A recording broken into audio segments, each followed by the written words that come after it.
તો દર્શક મિત્રો, અત્યારે સૌથી પહેલા વાત કરવામાં આવે તો અત્યારે તમને બધાને ખબર હશે મિત્રો કે આપણા જયરાજસિંહ જાડેજા, બરોબર, હવે જયરાજસિંહ જાડેજા ઉપર એક ફરિયાદ દાખલ થઈ મિત્રો. એને લઈને તમે સોશિયલ મીડિયાની અંદર ઘણા બધા વિડીયો જોતા હશો. આ પહેલા પણ તમને ખબર હશે મિત્રો કે જ્યારે રાજકુમાર જાટનું અવસાન થયું ત્યારે પણ ક્યાંક ને ક્યાંક એ ગણેશભાઈ ગોંડલ ઉપર મિત્રો આક્ષેપો નાખવામાં આવી રહ્યા હતા. તમને ખબર હશે ત્યારબાદ ગણેશભાઈનો DNA ટેસ્ટ પણ થયો, પણ કાંઈ ના આવ્યું ભાઈ. કેમ કે તમને ખબર હોય કે પહેલા ભૂલ થઈ જાય અને હવે મિત્રો એમની ઉપર જ બધા લોકોની નજર હોય. પરંતુ કહેવાય છે ને સાહેબ કે રાણો રાણાની રીતે કાંઈ ફરક ન પડે.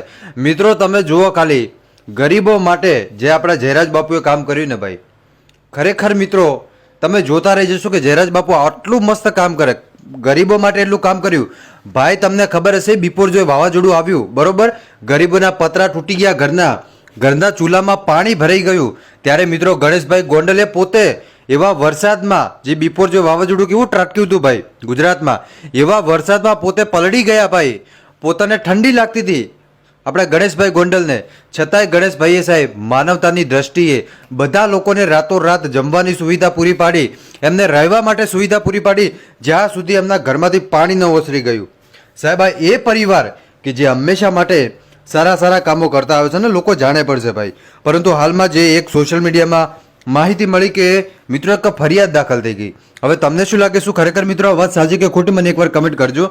બાકી મને એવું લાગે છે કે ક્યાંક ને ક્યાંક જયરાજ બાપુ કામ કરી રહ્યા છે, ક્યાંક ને ક્યાંક મિત્રો ગણેશભાઈ ગોંડલ કામ કરી રહ્યા છે.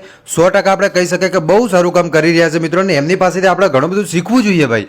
કે ના, ખરેખર બાપુ પાસેથી ઘણું બધું શીખવું જોઈએ, ગણેશભાઈ પાસેથી પણ શીખવું જોઈએ કે ગણેશભાઈ પણ જુઓ કઈ રીતે એક ગરીબોની મદદ કરે, તો આપણે પણ એમની પાસેથી કંઈક શીખીએ ભાઈ. બસ આજ માટે આપણે આટલું જ રાખીએ. મળીશું આપણે નવા વિડીયોમાં નવા ટોપિક સાથે. ત્યાં સુધી બધાને જય માતાજી, જય દ્વારકાધીશ. બાકી આ વિડીયો જોયા પછી તમે શું કહેશો એકવાર કમેન્ટ કરજો. બસ આજ માટે આપણે આટલું જ રાખીએ.